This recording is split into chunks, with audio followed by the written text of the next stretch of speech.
आज की कहानी एक बहुत खूबसूरत लड़की की है जिसके चक्कर में स्कूल का हर लड़का पागल रहता है। और आज की कहानी में हम देखेंगे कि इसी वजह से आखिर होता क्या है। कहानी की शुरुआत होती है रमोना नाम की एक बेहद खूबसूरत लड़की से, जो अपने स्कूल की सबसे आकर्षक और पॉपुलर स्टूडेंट है। स्कूल का हर लड़का उसके साथ रिलेशनशिप में रहने का सपना देखता है। उन्हीं में से एक है एंडी नाम का एक लड़का, जो एक दिन एक पार्टी में रमोना को प्रपोज करने का फैसला करता है, लेकिन वो उससे बात करने से बहुत घबराता है। उसका एक दोस्त सिल्वी उसे हिम्मत देता है और रमोना के पास जाने का कॉन्फिडेंस दिलाता है। एंडी को कुछ ड्रिंक्स पिलाने के बाद सिल्वी उसे जाकर उसके साथ डांस करने को कहता है। एंडी हिम्मत जुटाकर रमोना के साथ डांस करने लगता है, लेकिन बहुत अजीब तरीके से। उसे इस तरह डांस करते देखकर रमोना उसे थोड़ा भोला भाला समझती है और इसलिए वो भी उसके साथ डांस करने लगती है। इसी बीच एंडी को टॉयलेट जाने की जरूरत पड़ती है। जब वो वहाँ पहुँचता है तो टॉयलेट की हालत बहुत खराब होती है, इसलिए वो कुछ किए बिना ही बाहर आ जाता है। बाहर निकलते ही वो रमोना को दरवाजे पर खड़ी देखता है। एंडी को डर लगता है कि कहीं रमोना ये न सोचे कि ये गंदगी उसी ने की है, इसलिए वो उसे जल्दी से वहाँ से लेकर चला आता है। फिर एक और लड़का टॉयलेट में घुसता है, गंदगी देखता है और अपने दोस्तों को बुला लेता है। वे सभी एंडी का मजाक उड़ाने लगते हैं। बाद में एंडी अपनी माँ के साथ घर लौटता है। अगली शाम एंडी एक और पार्टी में जाता है जहाँ रमोना भी मौजूद होती है। पार्टी में रमोना की दोस्तें उसे बताती है कि एंडी को वो बहुत पसंद है और उसका कभी किसी के साथ कोई रिश्ता नहीं रहा है। ये सुनकर रमोना अपनी दोस्तों के सामने दिखाने के लिए कहती है कि वो आज रात एंडी के साथ बिताएगी। फिर रमोना एंडी के पास जाती है, उसके साथ डांस करती है और बाद में उसे एक अलग कमरे में ले जाती है। वो एंडी से कहती है, मुझे पता है तुम बहुत समय से इस पल का इंतजार कर रहे हो, और अपनी ड्रेस उतार देती है। लेकिन एंडी को कोई आकर्षण महसूस नहीं होता, बल्कि वो उससे कहता है, मैं ऐसा नहीं करना चाहता। कुछ भी होने से पहले मैं तुम्हारे साथ अच्छा वक्त बिताना चाहता हूँ। मैं तुमसे प्यार करना चाहता हूँ।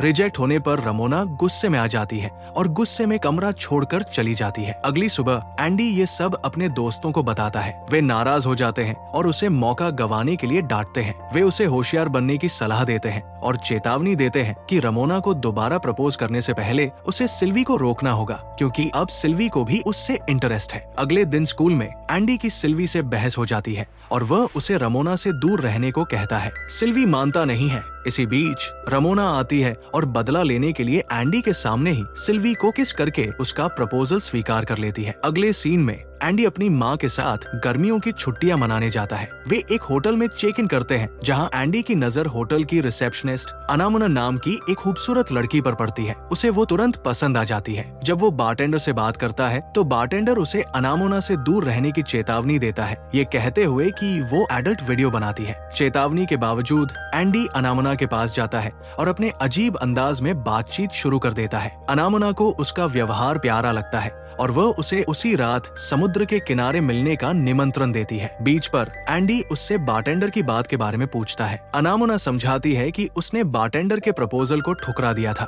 इसलिए अब वो उसके बारे में अफवाहें फैलाता है। दोनों एक दूसरे को जानने लगते हैं। आखिरकार अनामुना एंडी से कहती है, मेरा एक बॉयफ्रेंड है, लेकिन तुम मासूम लगे, इसलिए मैं बस तुम्हारे साथ वक्त बिताना चाहती थी। मैं तुम्हें किस करूंगी, लेकिन पहले तुम्हें मेरे लिए एक गाना गाना होगा। एंडी फिर गाना गाता है और डांस करता है और उसके बाद वे किस करते हैं। इसके बाद अनामुना एंडी को अपने कमरे में ले जाती है और एक जोशीली रात बिताती है जो सुबह तक चलती है। अगले दिन एंडी की माँ उसे बताती है कि उन्हें जाना है, लेकिन जाने से पहले एंडी को पता चलता है कि अनामुना आसपास नहीं है। वो उसे ढूंढने लगता है। आखिरकार वो उसे मिल जाती है। वो उसे बताती है कि किसी ने उसे उसके कमरे से निकलते देख लिया, जो होटल के नियमों के खिलाफ है, और अब उसकी नौकरी चली गई है। वो कहती है कि वो अब इस शहर में नहीं रहेगी। एंडी उसे न जाने की गुजारिश करता है, लेकिन वो मानती नहीं है और कहती है, मैं अपने बॉयफ्रेंड के साथ जा रही हूँ। इसके बाद दोनों अलग अलग रास्ते चले जाते हैं। रास्ते में रमोना ने एंडी को मैसेज करके कहा कि सिल्वी ने उसे मारा है। वो गिड़गिड़ाती है, तुम कहाँ हो,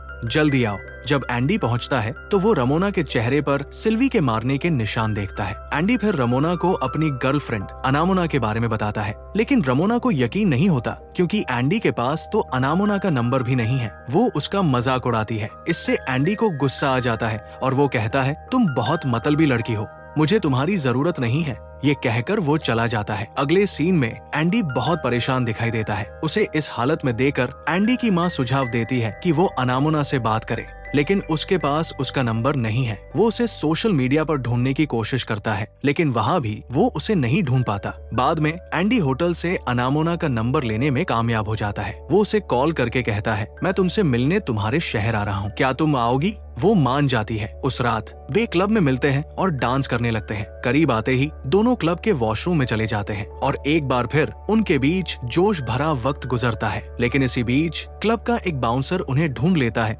और बाहर फेंक देता है। वो एंडी की पिटाई भी कर देता है। बाद में अनामोना एंडी की देखभाल करती है। जब एंडी उससे पूछता है, तुम अपने बॉयफ्रेंड को हमारे बारे में कब बताओगी? अनामोना जवाब देती है, मेरा बॉयफ्रेंड बहुत अमीर है, मैं उससे इस बारे में बात नहीं कर सकती क्योंकि मैं उसके साथ रहना चाहती हूँ। ये सुनकर एंडी का दिल टूट जाता है और वो वहाँ से चला जाता है। अगले दिन स्कूल में एंडी अपने दोस्त के साथ बैठा होता है कि अचानक सब उसे घूरने और उसका मजाक उड़ाने लगते हैं। पता चलता है कि रिजेक्ट होने के बाद रमोना ने अफवाह फैला दी है कि एंडी गे है। इससे एंडी बहुत आहत होता है। वो सबको सच्चाई समझाने की कोशिश करता है, लेकिन कोई यकीन नहीं करता। एंडी बहुत उदास हो जाता है। एंडी की स्कूल में एक दोस्त थी, एक मोटी लड़की जिसे सब कार्ला कहते थे। वही थी जिससे एंडी हमेशा अपनी बातें शेयर करता था। जब वो उससे इस अफवाह के बारे में बात करता है तो बातचीत के दौरान दोनों करीब आ जाते हैं और इस बार जोश नहीं बल्कि एक बहुत बड़ा भूकंप आता है, यानी उनके बीच शारीरिक संबंध बनते हैं। अगली सुबह एंडी का एक दोस्त उसके पास आकर कहता है, मुझे तुमसे दूरी बनानी पड़ेगी, तुम्हारे साथ देखे जाने की वजह से सभी लड़कियां सोच रही हैं कि मैं भी गे हूँ। ये सुनकर एंडी रमोना से बदला लेने का फैसला करता है। वो अपनी लुक को पूरी तरह बदल देता है और बहुत हैंडसम बन जाता है। उसकी नई लुक देखकर स्कूल की सभी लड़कियां उस पर फिदा हो जाती है। कुछ तो एक्साइटमेंट में बेहोश भी हो जाती है। फिर एंडी रमोना के पास जाकर कहता है, तुम मुझे आज भी दुनिया की सबसे खूबसूरत और आकर्षक लड़की लगती हो। रमोना शर्मा जाती है और एंडी की तारीफ करने लगती है। इसके बाद एंडी रमोना से बाद में मिलने के लिए कहता है और वो मान जाती है। दोनों किस करते हैं और उसी दिन से स्कूल में उनकी नजदीकियां बढ़ने लगती है। इसके बाद एंडी अपनी दोस्त कार्ला के पास जाता है और कहता है कि हमें उस भूकंप घटना को भूलकर बस दोस्त बने रहना चाहिए। कार्ला मान जाती है, हालांकि उसकी आंखों में थोड़ी निराशा झलकती है। एंडी फिर सिल्वी से सबका बदला लेने की सोचता है, इसलिए अपने दोस्त की मदद से वो सिल्वी के नाम से कार्ला को एक फेक लव लेटर लिखवाता है और एक गिफ्ट भी देता है। लेटर में लिखा होता है, कार्ला क्या तुम मेरी गर्लफ्रेंड बनोगी? ये देखकर कार्ला बहुत खुश हो जाती है। वैलेंटाइन डे है और खुशी और उम्मीद में वो सिल्वी के पास जाकर कहती है, हाँ सिल्वी, आज से हम रिश्ते में हैं, मैं तुम्हारी गर्लफ्रेंड हूँ। सिल्वी सदमे और घृणा में जवाब देता है, तुम क्या बकवास कर रही हो? कौन बेवकूफ तुम जैसे हिप्पो मोटी औरत को अपनी गर्लफ्रेंड बनाएगा? ये सुनकर कार्ला आग बूला हो जाती है। वो सबके सामने ही सिल्वी की पिटाई शुरू कर देती है। एक जोरदार चोट से वो उसे नीचे गिरा देती है। ये सब देखकर बाकी स्टूडेंट्स हंसते हैं और सिल्वी का मजाक उड़ाते हैं। इसी दौरान एंडी रमोना को उसी रात डेट पर बुलाता है। अगले सीन में हम रमोना को खूबसूरती से तैयार होकर एंडी से मिलने आती देखते हैं। वो उसे एक लाइट हाउस पर ले जाता है और अपना दिल खोल कर रख देता है। एंडी कहता है, जब भी मैं परेशान होता हूँ, अकेले आराम करने यहाँ आता हूँ, लेकिन आज तुम मेरे साथ हो। तुम मेरी छोटी सी दुनिया की सबसे खूबसूरत लड़की हो और मैं तुमसे बहुत प्यार करता हूँ। रमोना भावुक हो जाती है। वो कहती है, किसी ने भी मेरी इतनी परवाह और प्यार नहीं किया जितना तुमने किया। फिर वे किस करते हैं। एंडी रमोना को अपने घर बुलाता है, लेकिन वो हिचकिचाती है, ये सोचकर कि ये सिर्फ फिजिकल होने का एक और बहाना है। उसे दुख होता है। उसे लगता है कि एंडी भी बाकियों जैसा ही है, लेकिन एंडी उसे आश्वासन देता है, मैं दूसरों जैसा नहीं हूँ और तुम्हें ये अच्छी तरह पता है। आखिरकार वे एंडी के घर पहुँचते हैं। वहाँ एंडी उसे प्यार से छेड़ने लगता है और रमोना खुद को रोक नहीं पाती। उसकी भावनाएं और इच्छाएं हावी हो जाती है और वो हार मान लेती है। लेकिन जैसे ही चीजें तेज होती है, एंडी रुक जाता है और कहता है, मैंने कहा था मैं दूसरे लड़कों जैसा नहीं हूँ, मैं ऐसा नहीं करना चाहता। ये सुनकर रमोना गुस्से में आ जाती है और गुस्से में एंडी पर एक बार फिर जोश और गुस्से की भरपूर बौछार करती है, यानी उसे मारती पीटती है। उसके बाद उनके बीच सब कुछ सामान्य सा लगने लगता है। उनका बॉन्ड मजबूत होता है और वे खुशी खुशी एक साथ वक्त बिताने लगते हैं। लेकिन एक दिन जब एंडी रमोना के साथ है तो अचानक उसे अनामोना का मैसेज आता है। वो लिखती है, 1 घंटे में मेरे फेवरेट फूल लेकर मुझसे मिलो, मैं तुम्हारे शहर आ रही हूँ। एंडी घबरा जाता है। वो रमोना को कोई बहाना बनाकर छोड़ता है और अनामोना से मिलने के लिए भाग जाता है। जब वे मिलते हैं तो किस करते हैं और एंडी उसे अपने घर ले आता है। घर आने पर अनामोना एंडी की माँ के साथ अच्छी तरह घुल मिल जाती है। लेकिन इसी बीच रमोना एंडी को फोन करके गुस्सा करती है कि वो उससे मिलने नहीं आया। वो कहती है, आज रात तुम्हें मेरे लिए फूल लेकर आना ही होगा। एंडी जवाब देता है, मुझे अपने एक कजिन के साथ बाहर जाना है, इसलिए मैं नहीं आ पाऊंगा। लेकिन रमोना जोर देती रहती है और आखिरकार एंडी ने फोन काट दिया। अब एंडी कंफ्यूज हो जाता है, उसे समझ नहीं आता कि वो रमोना के साथ रहे या अनामोना के साथ। वो इस बारे में अपनी माँ से बात करता है, लेकिन वो कोई स्पष्ट सलाह नहीं देती। तो एंडी एक फैसला लेता है, वो रमोना को छोड़कर अनामोना के साथ रहने का चुनाव करता है। उस रात जब अनामोना अपने कमरे में होती है, एंडी उससे मिलने जाता है और एक बार फिर उनके बीच जोश भरा वक्त गुजरता है। लेकिन आधी रात को रमोना एंडी को फोन करके बाहर आने को कहती है। जब वे मिलते हैं तो वो उसे किस करती है। एंडी कहता है, ये सच है कि मैं तुम्हें लंबे टाइम से पसंद करता था,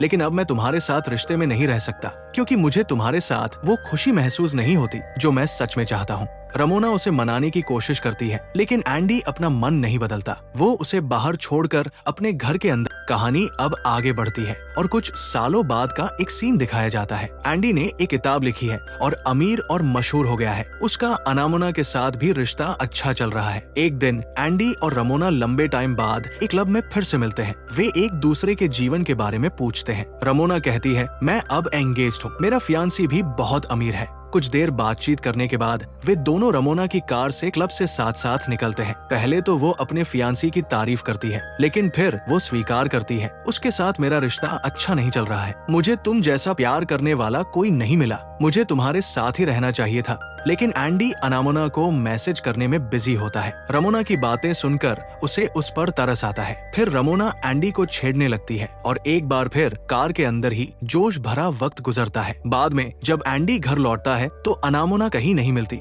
तभी रमोना का एक मैसेज आता है। उसमें लिखा होता है, तुमने क्या सोचा कि मैं तुम्हें खुश रहने दूंगी? कभी नहीं। तभी एंडी को एहसास होता है, रमोना ने अनामोना को सब कुछ बता दिया होगा। एंडी को अपनी आवाज सुनाई देती है और वो सोचता है, काश मैं रमोना से मिलने नहीं गया होता तो आज भी मैं अनामोना के साथ खुश होता। फिर कहानी अचानक पास्ट में चली जाती है, उस पल में जब एंडी पार्टी में घबराया हुआ था, रमोना से बात करने से डर रहा था और सिल्वी उसे कॉन्फिडेंस देने आया था। लेकिन इस बार उसकी बात सुनने की बजाय एंडी सिल्वी को जोर से मुक्का मारता है। इसका मतलब है कि अब से वो सिर्फ अनामोना के साथ रहेगा और उसी मुक्के के साथ कहानी खत्म हो जाती है। अगर आपको स्टोरी पसंद आई हो तो वीडियो को लाइक और चैनल को सब्सक्राइब जरूर करें। Thanks for watching.